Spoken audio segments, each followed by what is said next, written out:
Bem, amados, eu espero ser breve, vou tentar ser bem objetivo com vocês, mas quero repartir com cada um uma palavra que Deus tem colocado no meu coração nos últimos dias, né? Algumas coisas eu vou repetir aqui, mas é para o bem de vocês, como disse nosso querido apóstolo Paulo, né?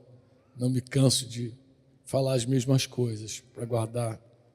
Eu tenho dito que a vida eterna, ela não é o autoconhecimento. Nós vivemos num tempo onde as pessoas falam muito, buscam muito, né?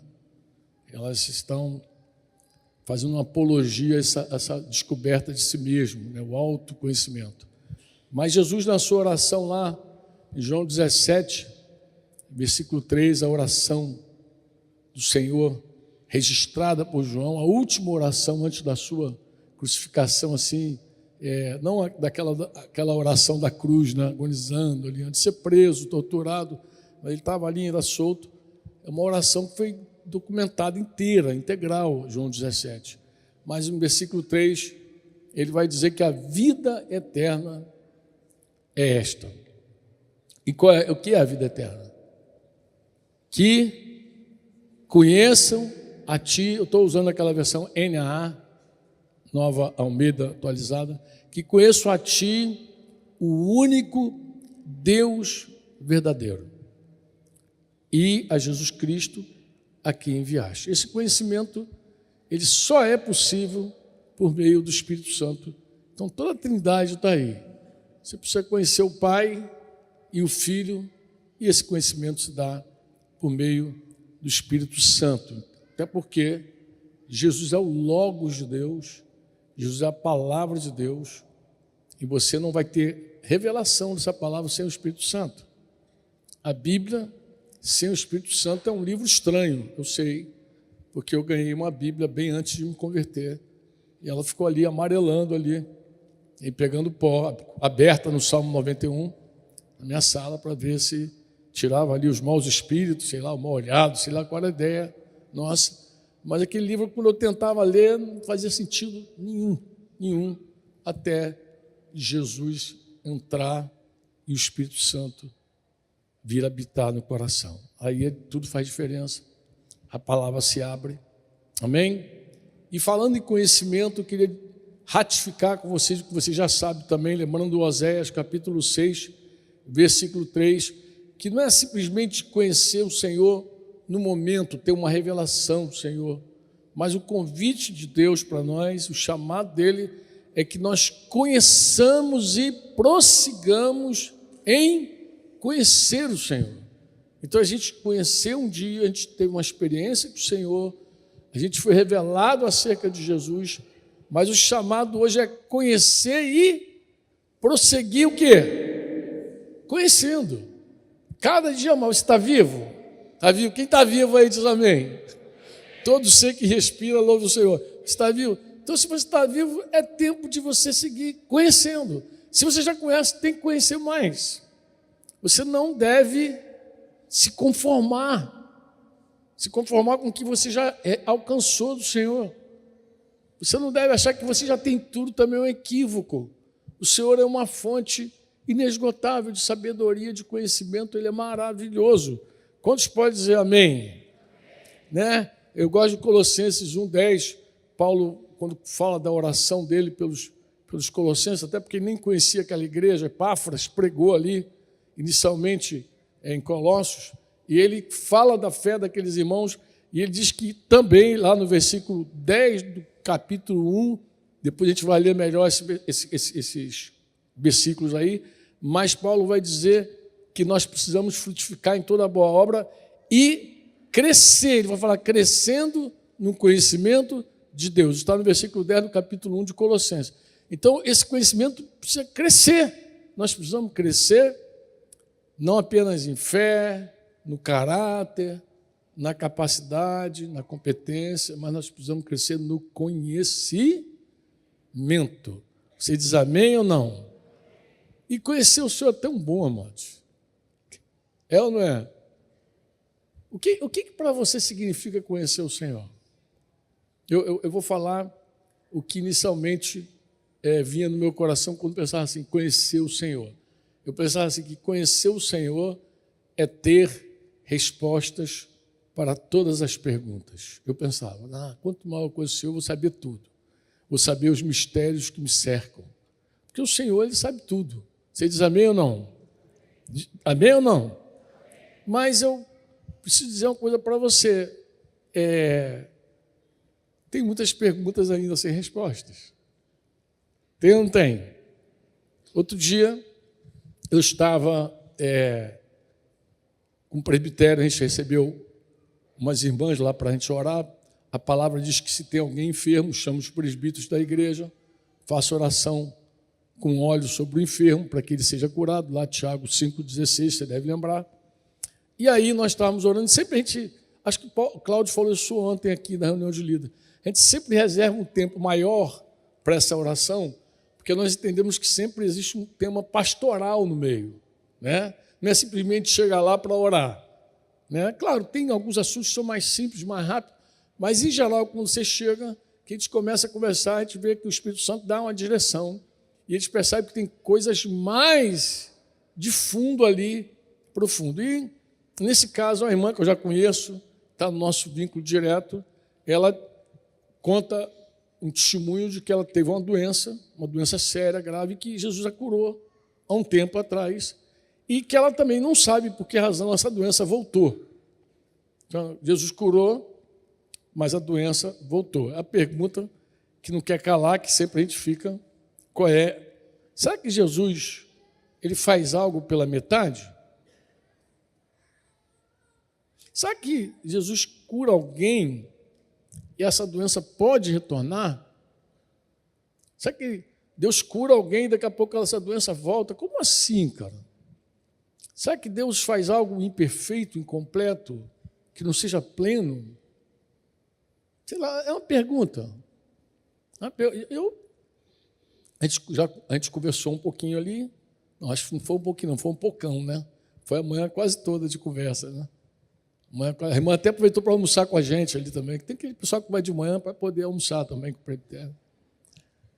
E ficamos ali amanhã conversando. E Deus falou muito conosco ali, foi uma manhã muito gostosa. Porque quando a gente está apacentando, a gente é muito enriquecido. É uma coisa maravilhosa. Você que cuida de gente, você sabe disso. Você que discipula irmãos, você sabe como é bom servir as pessoas, como você é enriquecido, né? Mas antes de você responder essa pergunta, ou refletir mais profundamente sobre ela, se você pegar o Evangelho de João, capítulo 5, versículo 1, você vai ver a história de um homem que Jesus curou de uma forma assim surpreendente. Ele estava num tanque esperando as águas se moverem. Vocês já devem conhecer essa história, né?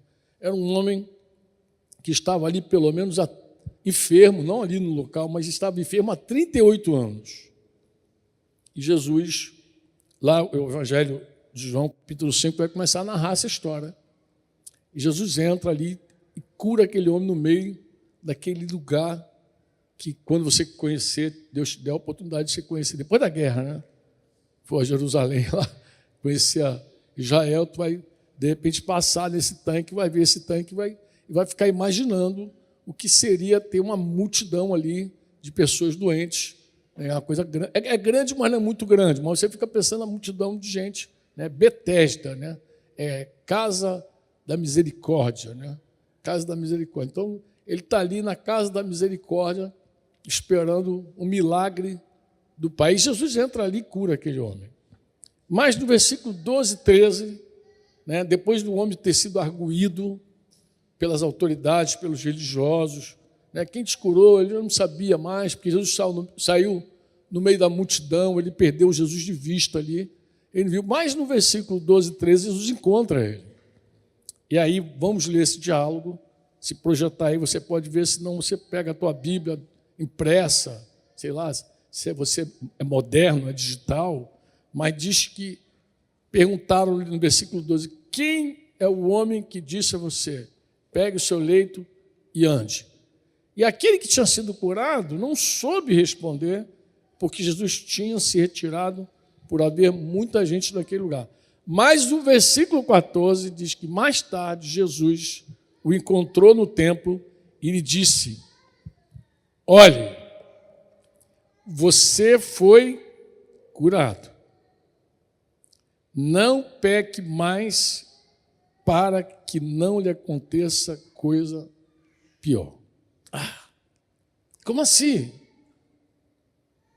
Não, aqui tem uma história de um homem que foi curado por Jesus, mas Jesus fez uma advertência a ele. Falou: olha, rapaz, você foi curado, mas não apronta mais não. O que você está falando? Não sou eu que estou falando, é a Bíblia que está contando. É a Bíblia que está dizendo. Não sou eu. Por que algumas pessoas experimentam uma cura milagrosa e após isso voltam a enfermar?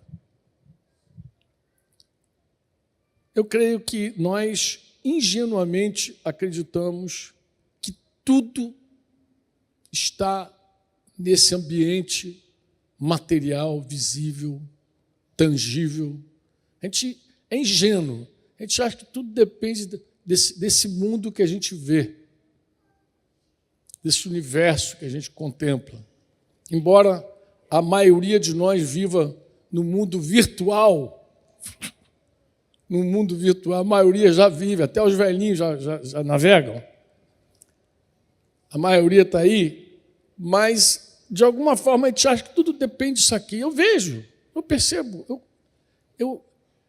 Nesse relacionamento da igreja, eu vejo quantas vezes, Denise é testemunha disso, porque Denise acha que eu sou até chato. Você é chato com isso, senhor, homem chato. Porque eu vejo como as pessoas acreditam em tudo que elas leem, veem. Eu não estou falando só das fake news, não, mano. Eu estou falando dos exames, dos resultados. Eu estou falando dessas coisas que a pessoa acha que tudo... Quando alguém morre, o cara já pergunta: mas ele era doente? O que ele tinha? É porque parece que tudo depende... Parece que Deus está cochilando no trono. Deus dormiu e um crente morreu. Deu outra cochilada, mais um morreu. Parece que Deus não tem controle da vida. Parece que está tudo depende de você, do teu cuidado, do teu autoexame. Porque, inclusive, o mundo vende isso. Porque se não vender isso, você não entra na indústria do medo. Aí você não é refém do medo, você não vai gastar dinheiro com besteira. Entendeu? Então, a indústria do medo, ela faz você gastar todo o teu dinheiro com aquilo que você acha que pode segurar. Então, você acredita que pode comprar saúde, você acredita que pode comprar segurança, você acredita que pode comprar você acredita nisso. Mas por quê? Porque as pessoas te vendem. O mundo vende bem. E eles sabem vender direitinho, como se você... Eu lembro de um irmão também que teve no presbitério com um problema cardíaco sério e tal, a gente estava orando, e ele buscou um profissional lá em São Paulo, pagou caro para ir lá e tal, mas eu gostei da conversa dele com o médico, porque o médico teria dito assim, ele teria perguntado ao médico: mas doutor, eu posso morrer? E o médico falou assim: pode, tu pode sair daqui e levar uma bala, um tiro perdido, uma bala perdida e morrer. Eu gostei desse médico, cara. Falei: cara, esse cara é dos meus. Quem é que não pode morrer? Você está vivo? Minha mãe dizia assim: para morrer basta estar vivo. Minha mãe dizia isso. Está vivo, qualquer um pode partir a qualquer hora. E você não precisa nem estar doente para isso. É só olhar, ver todo dia notícias de uma vida.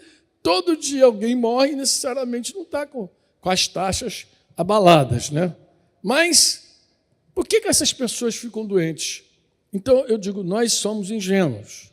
Nós acreditamos que tudo está nesse mundo. Mas nós sabemos, deveríamos saber, que há doenças, inclusive, que não estão fundamentadas, enraizadas no corpo. No corpo. E o que eu vou falar aqui não é nenhuma novidade para vocês, né? O que nós já sabemos de verdade, embora a gente não pondera muito nisso, mas faz um exercício. Cita aí, pensa sobre algumas práticas nossas, práticas humanas, que podem prejudicar a saúde física, a saúde do corpo. Pensa aí, rapidinho, tem que ser rápido. Má alimentação. Má alimentação pode produzir? Então, comer errado, né? Consumo excessivo de alimentos, não só os processados, né? Mas muito açúcar, mais o quê? Gordura saturada. Vocês já estão craque nisso aí, estão craque nesse negócio, não é verdade? Isso vai produzir doenças crônicas, obesidade, diabetes, doenças cardiovasculares. Aí você que está craque nesse negócio, tá bom. Eu conheço uma santa de muitos anos. Essa irmã, uma jovem senhora, mãe de uma menina, ela contraiu diabetes tipo 2. E alta, diabetes do tipo 700, 800, alguma coisa desse nível. E ela já estava ficando até... Nesse tempo, o evangelho chegou nessa casa, inclusive chegou na minha vida também, nós nos convertemos aí praticamente todos juntos. E quando Jesus entrou, Jesus também trouxe saúde para essa irmã. E ela foi curada milagrosamente. Aquilo que os médicos falaram que ela não poderia fazer, ela passou a fazer livremente e levou anos curada. Só que depois de senhorinha, o diabetes voltou. Está com problema na visão, coisa e tal. Mas um dia, conversando com ela, ela me confessou algo. Ela falou assim, não, Franco, vou confessar uma coisa para você. Um dia Deus falou, você é glutona. Falou. Deus falou? Não, ainda bem que foi Deus que falou, não foi ninguém que falou, foi Deus que falou. Porque tratar com glutão é difícil, meu irmão. Tratar com glutão, se você falar com alguém que come muito, que ele come muito, ele já olha para você. Qual, irmão? Está me oprimindo, qual é? Vai me deixar eu comer? Não, é difícil. Então, já que foi Deus que falou, Deus falou. Então, a má alimentação produz doenças. Sim ou não? Então, você imagina alguém que foi curado de diabetes tipo 2. E aí, seguiu comendo açúcar, fazendo aquela bagunça. Né? Um dia eu estava conversando com um médico, irmão, que até faço piada com ele, porque ele é neurocirurgião. Então, a gente diz que o cirurgião pensa que é Deus, o neuro tem certeza. Então, a gente estava conversando e eu estava explicando a ele como eu tive problemas de açúcar, como eu contraí essa diabetes tipo 2. Falei da minha vida, meu estilo de vida, açúcar, viajando açúcar, escrevendo açúcar, trabalhando açúcar, bola, doce. Aí ele falou assim, falei, como é que eu posso atribuir Deus, amado, responsabilidade por isso? Eu posso culpar Deus de quê? Se eu que caminhei para esse buraco. Aí ele falou assim comigo, Franco, na faculdade de medicina, já cedinho, esse tipo de dieta nós chamamos de dieta diabetogênica. Quando a gente vê um paciente já com esse estilo de vida, a gente vai dizer, ele vai ficar diabético. Ele já está assinando a sentença dele. Por quê? Porque ele não para. E essa doença é até interessante, eu posso falar bem dela. Ela é disciplinadora. Ela disciplina o sujeito, a pessoa. Uma pessoa que quiser levar a sério, claro, ela pode inventar um monte de pegador de medicamento, meter insulina, ela pode fazer um monte de coisa para seguir comendo, mas ela não resolve o problema dela de raiz. Ela não resolve o problema dela de fundo. Porque o problema de fundo é arrependimento. É saber dizer não para o gostoso. É saber dizer não para aquilo que está... não, mas... É saber dizer não. É domínio próprio. É saber dizer não. Então, ela é disciplinadora. Tem várias enfermidades que são disciplinadoras. Deus não permite para que você morra. Deus permite para que você seja transformado. Quantos me entendem? Isso, amém, são estranhos. Sedentarismo é uma prática que produz doença? Sem comentários. Tabagismo é uma prática que produz doença? Sim ou não? Consumo excessivo de álcool é uma prática que produz doença? Sim ou não? Sim ou não? E o consumo do álcool eu poderia agregar o seguinte, ela não produz só doenças físicas. Ela traz também confusões mentais, ela traz transtornos mentais. Uma pessoa que se aprofunda muito no alcoolismo, daqui a pouco ela pode ficar perturbada. Eu sei porque eu tinha um tio alcoólatra que tentou o suicídio, dizendo que tinha um monte de gente atrás dele querendo matá-lo. Que ele tinha coisa louca, ele ficou louco por causa do álcool, ficou internado naquele antigo Doutor Eiras. Lá. Encontrei minha tiazinha aqui, agora pegando sol igual um passarinho ali, era o falecido esposo dela. Graças a Deus ele sobreviveu, foi uma benção, mas foi uma história triste da nossa família. Lá está aí, ela deve lembrar disso. Bem, então, o álcool também produz problemas sérios. Bem, nós temos práticas também humanas que podem produzir e afetar negativamente a nossa saúde mental. Eu falei aqui do alcoolismo, mas tem outras coisas. Cita aí, estresse crônico. A pessoa que ela vai... Quem falou o que aí? Vai falar, amado, sem problema. Pode contribuir. Oi? Uma pessoa que fica estressada o tempo inteiro, estressado o tempo inteiro. E tem gente que gosta até de ficar estressado. Tem gente que acha bonito ser estressado. Qual o técnico lá daquele time sem vergonha? Tem gente que acha lindo, cara. Até estilo de vida. Mano, estresse é ruim. Sobrecarga de trabalho dá problemas sérios. Excesso de trabalho, falta de equilíbrio. Tem gente que tem o trabalho como um fim em si mesmo.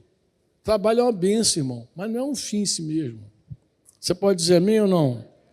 Isolamento social. Quem provou agora na pandemia viu isso, como isso afetou a mente de tanta gente. Porque o distanciamento social, a ideia era distanciamento, mas algumas pessoas pegaram o distanciamento e fizeram isolamento.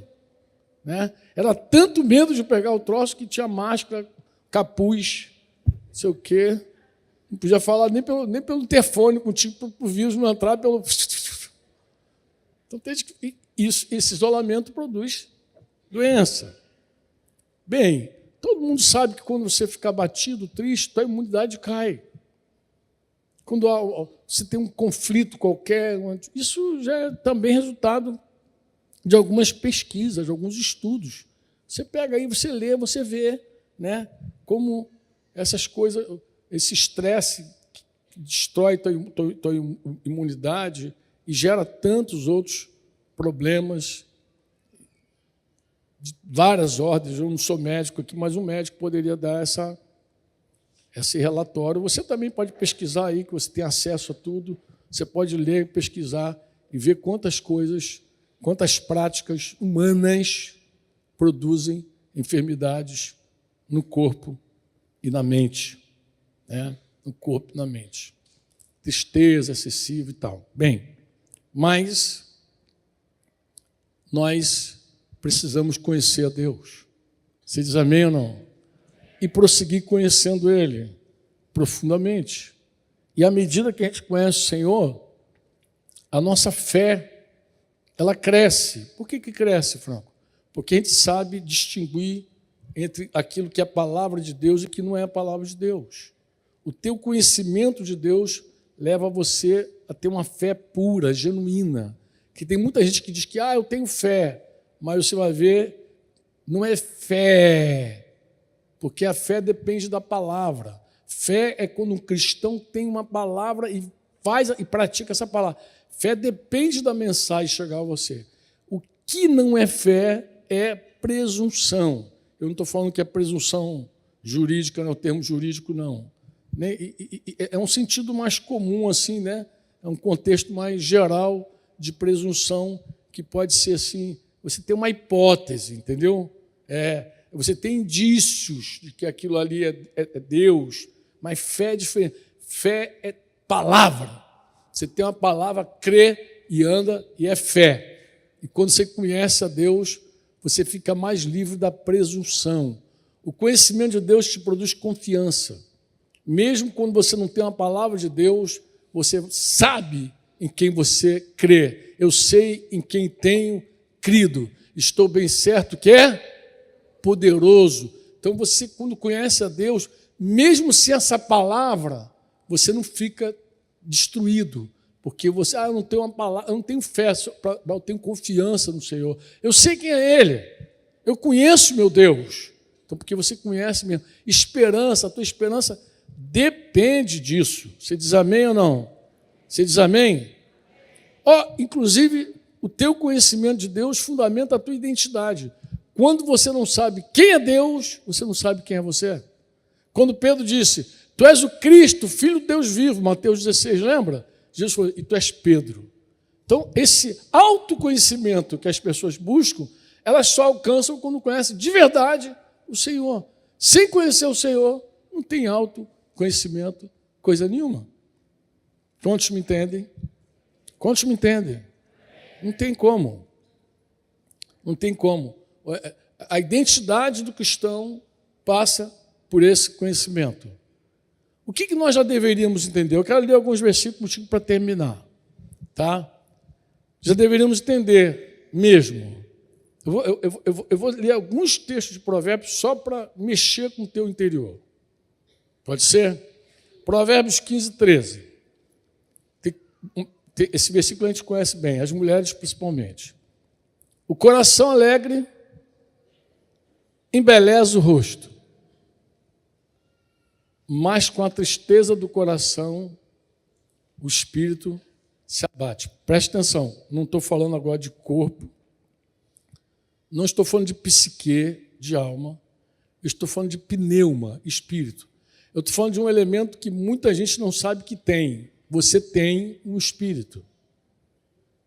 É ali que Deus habita quando você se converte. É no teu espírito. É no homem interior. É na pneuma. Pneuma. É aquilo que a gente chama de coração. Meu coração está explodindo. Aquilo ali é espírito. Mente, alma e soma, corpo. Psicossomático. É uma doença com origem na alma que explodiu na soma, no corpo. Então é psicossomático. Pneumopsicossomático. É algo que tem dentro do teu espírito. Você não vai estudar isso em nenhuma faculdade. Por quê? Porque não existe faculdade que fale sobre o espírito. Existe faculdade que fale sobre a psique, a alma. Isso são, sei lá, quantas correntes da psicologia para se entender. Mas tem várias correntes para tentar explicar a mente humana, né? Hoje até os médicos que lidam com o corpo também discutem, já não concordam muito, mas imagina falar das coisas do espírito.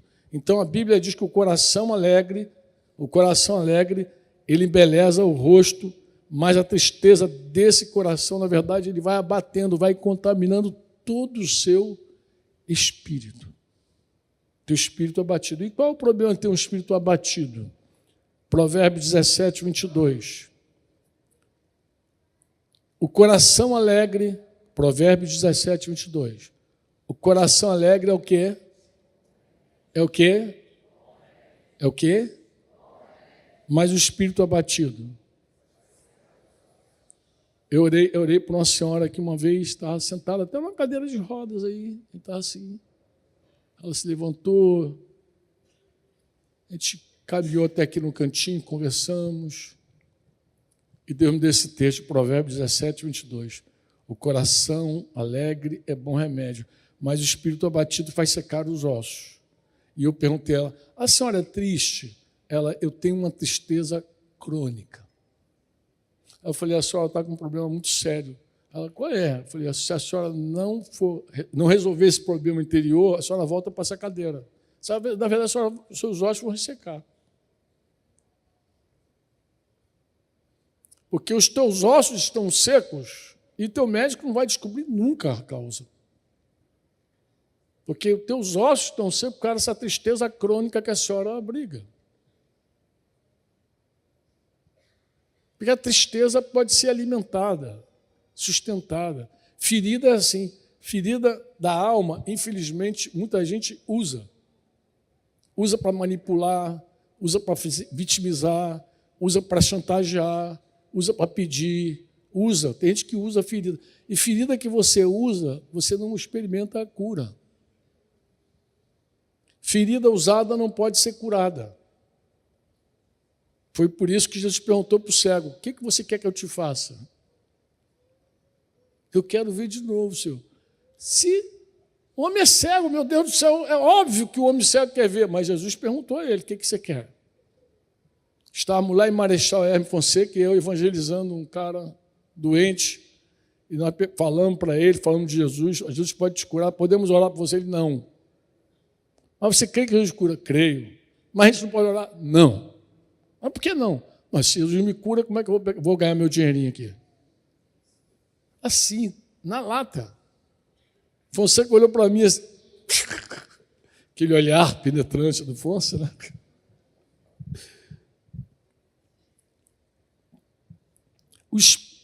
Provérbios 18, 14. O espírito firme sustenta a pessoa na sua doença. Olha o que é um espírito firme. Sustenta a pessoa na sua doença. Mas o espírito abatido, quem o pode suportar? Fui fazer uma visita com Denise, é uma senhora que estava com câncer no útero, Denise. Era um câncer que poderia... Ela ia fazer uma cirurgia, qualquer coisa assim. Mas quando nós saímos da sua casa, eu falei para Denise: ela vai morrer. Por quê? Ela está triste, profundamente triste. Ela era uma mulher alegre. Recebeu a notícia de que estava doente, caiu em profunda tristeza. Mas, Franco, qual a raiz, a fonte? Mas a gente tem que ficar triste, não, amado? Isso fala do nosso conhecimento de Deus. Isso fala da nossa confiança no Senhor. Quem é que pode levantar um espírito abatido? Eu vou te falar quem pode. O Espírito do Senhor levanta o teu espírito abatido, pô. Quem pode levantar você é o Senhor. Ele pode tocar áreas da tua vida que ninguém vê, que ninguém prescruta, ninguém sonda. Ele sonda, ele conhece, ele te levanta. A pergunta aqui não é uma pergunta sem resposta, não, amado. O sábio está perguntando: mas o espírito abatido, quem pode suportar? Talvez tua mulher não suporte, teu marido não suporte, teu filho não suporte. Mas o Senhor, Ele é poderoso para te levantar, pô. Ele é poderoso. Tu acha que Ele só te levanta do leito de enfermidade? Ele levanta teu coração. Ele resgata a tua alma. Ele é poderoso para fazer isso, pô. Provérbios 3, 7, 8. Não seja sábio aos teus próprios olhos. Teme ao Senhor e aparta-te do mal. Será isso saúde para o teu corpo e refrigério para os teus ossos. É um relacionamento com o Senhor. É com o Senhor. Eu falei que ia terminar lendo alguns textos, na 2 Coríntios 7, 1. Eu vou ler isso aqui porque tem gente que acha que o espírito humano ele é puro. Ele é puro. 2 Coríntios 7, 1. Portanto, meus amados, tendo tais promessas, purifiquemo-nos de toda impureza, tanto da carne como do aperfeiçoando o quê? No temor do Senhor. O temor do Senhor é sabedoria, mano. Aparta-te do mal. Para de fazer besteira. E quando eu falo para de fazer besteira, para de murmurar. Você para pensar o que eu vou falar.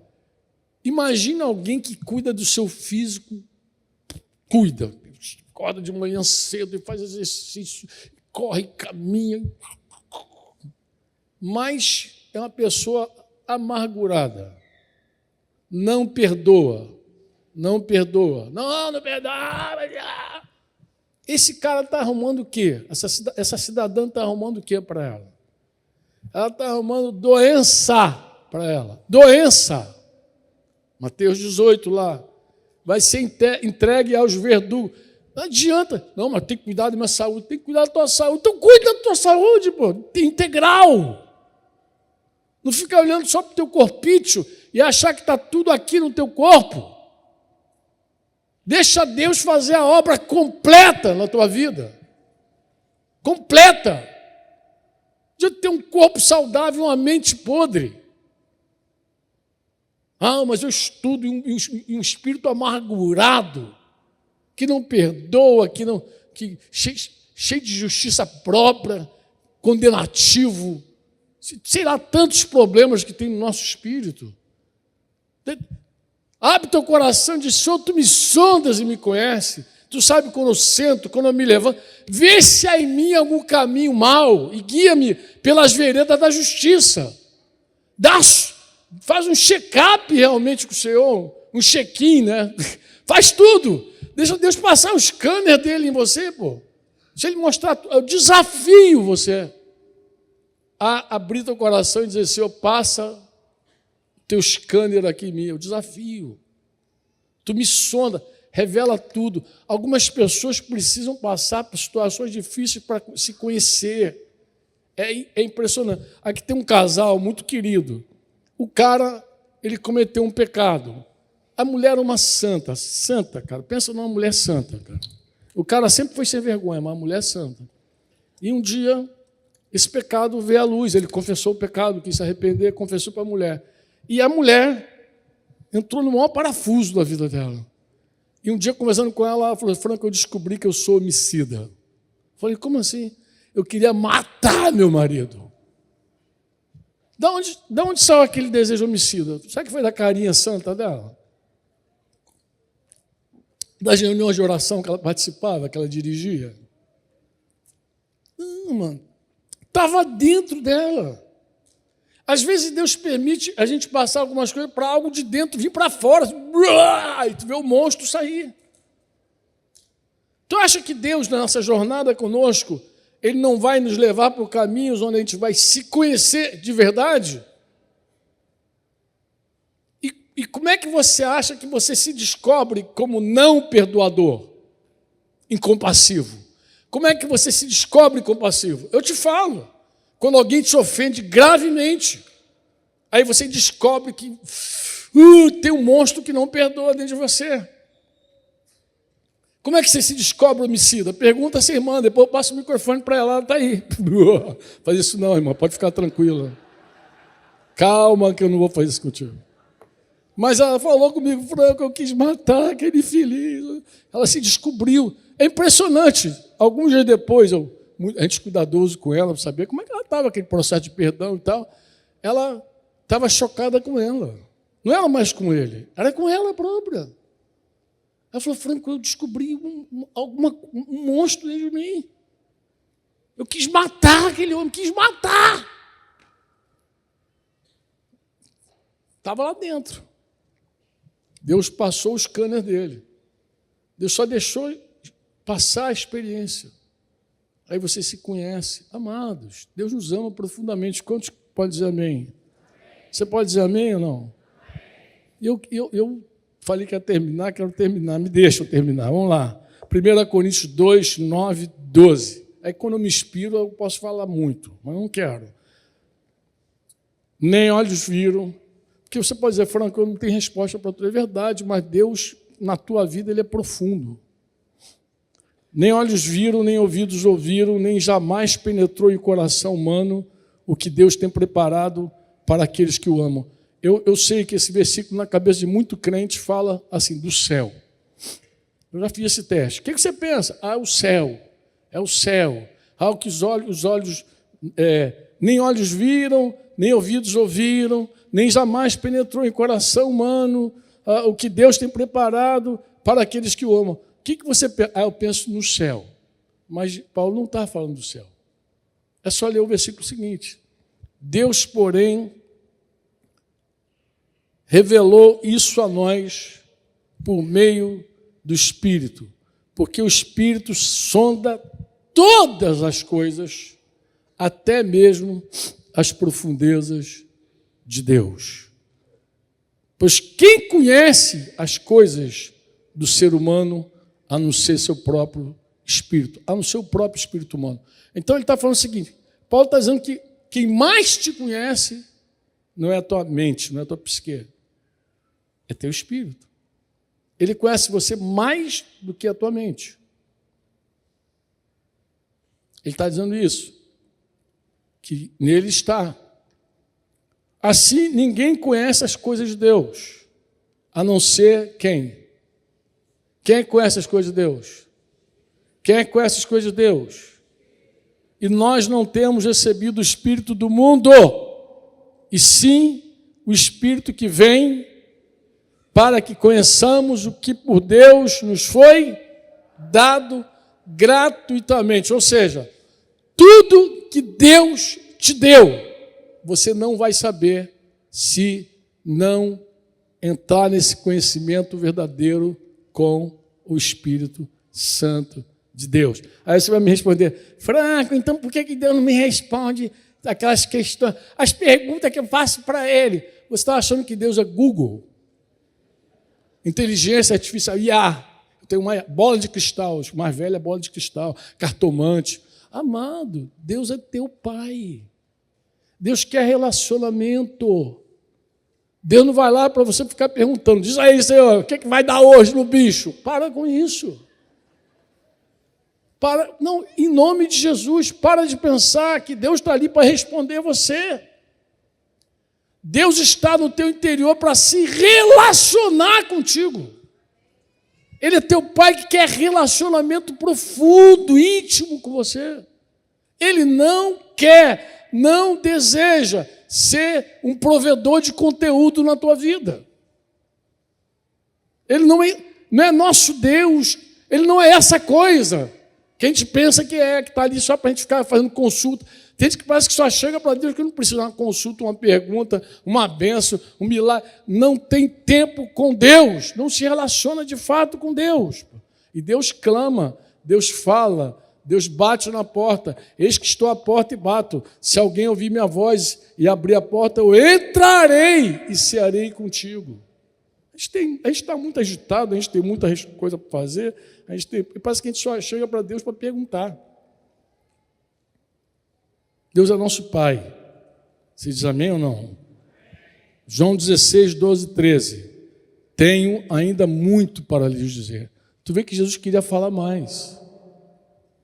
Mas vocês não podem suportar agora.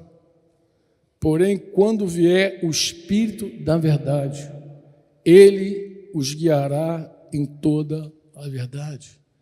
Ele não falará por si mesmo, mas dirá tudo que ouvi e anunciará a vocês as coisas que estão para acontecer. E aqui eu quero dar um conselho para quem cuida de gente.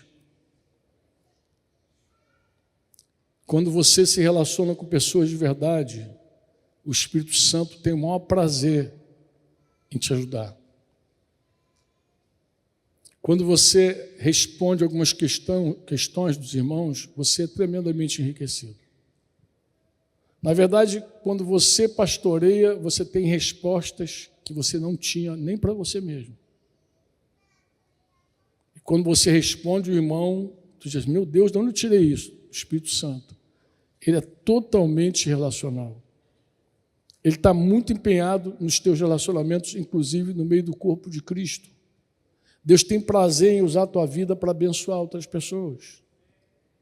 Ele quer se achegar, Ele é desse jeito. Você diz amém ou não? Então, não trate as pessoas como uma figura qualquer. Se abra para elas e quando sentar, leva elas a sério. Quando estiver perto, conecta com ela, conecta com as pessoas de fato. E deixa Deus, como a gente gosta de dizer, deixa Deus te usar.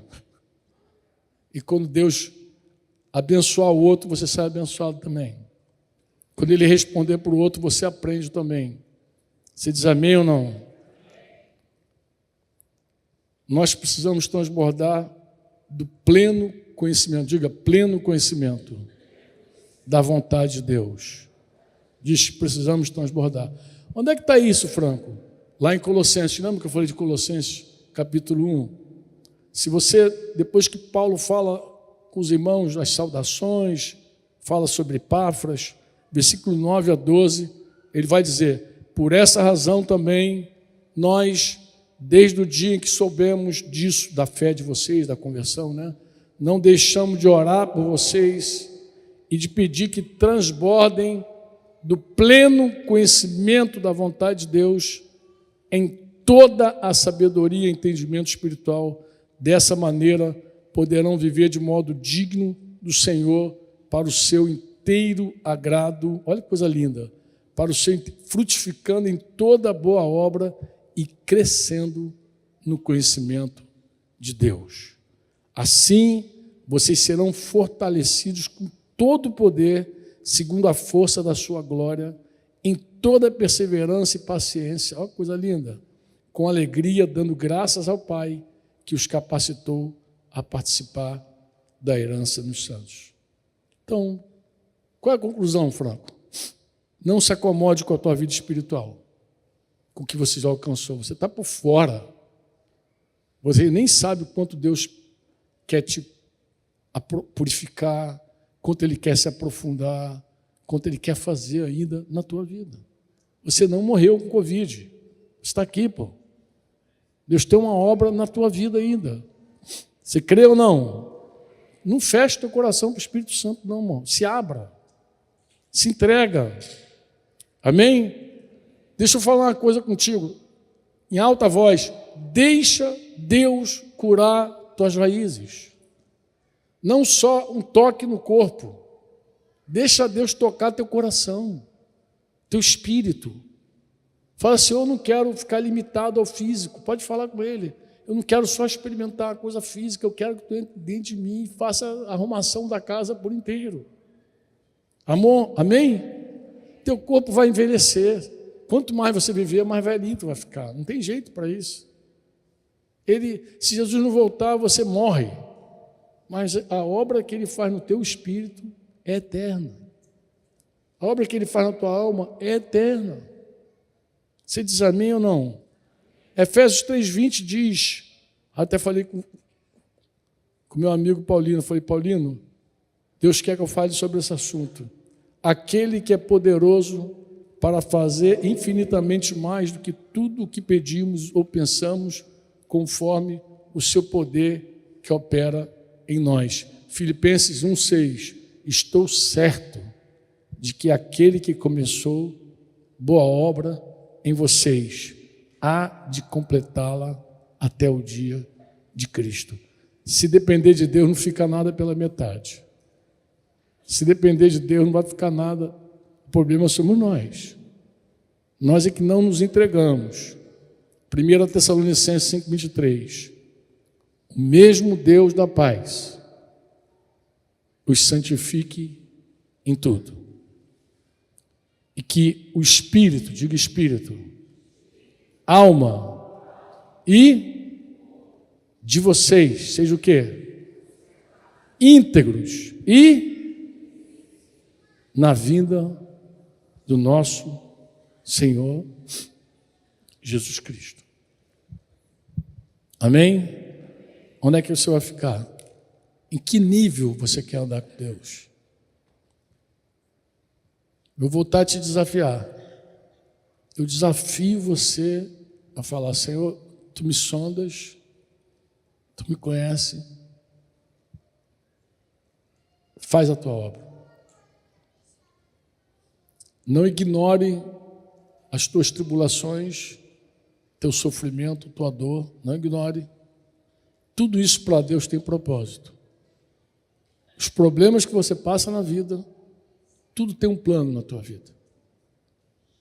Vai trazer aquelas coisas que estão escondidas dentro de você para fora.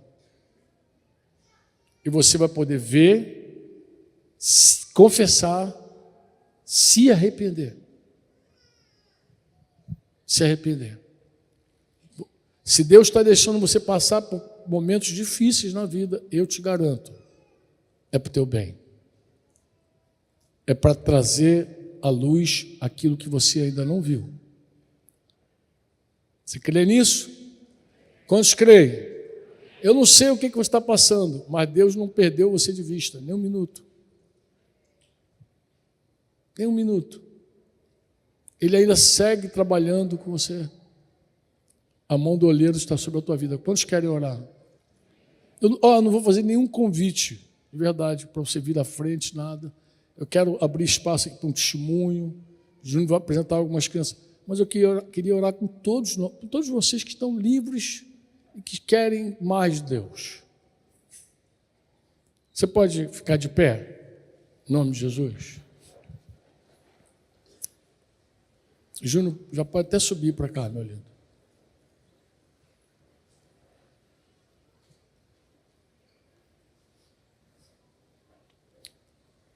Pai, nós estamos aqui no nome de Jesus e nós queremos te fazer um pedido muito especial na manhã desse dia, Senhor.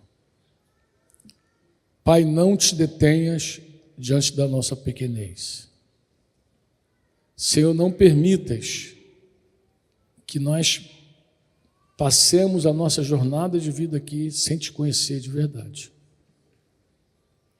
Sem te conhecer na altura, na profundidade, na largura. Sem experimentar a tua perfeita vontade na nossa vida. Pai, nós nos abrimos para a obra do teu Espírito Santo em nós. Mesmo que doa, Senhor, nós queremos ser transformados. Nós não queremos informação apenas, Pai. Nós queremos transformação. Então nós nos abrimos para sermos tocados por Ti de todas as formas, inclusive usando pessoas, Pai.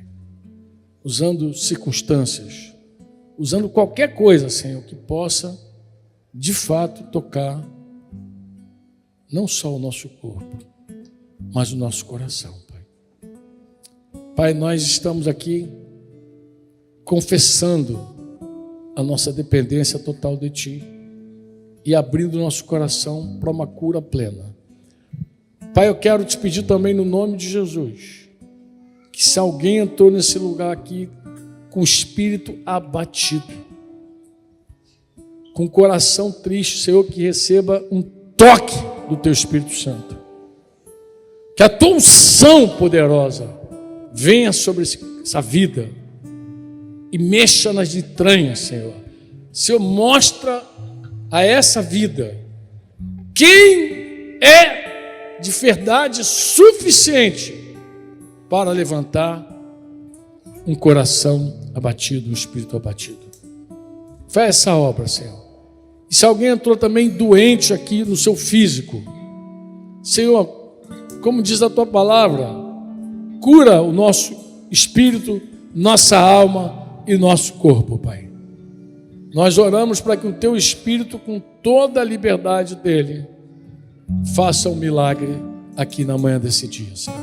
Milagres para depois a gente ouvir, Senhor, para depois a gente ser edificado, para depois dizer assim: Jesus naquele dia me curou, Jesus naquele dia falou meu corpo. Faz assim, Pai, para que a Tua igreja seja edificada, para que Teu nome seja glorificado, para que o Teu reino avance no nome poderoso de Jesus. Quantos podem dizer amém?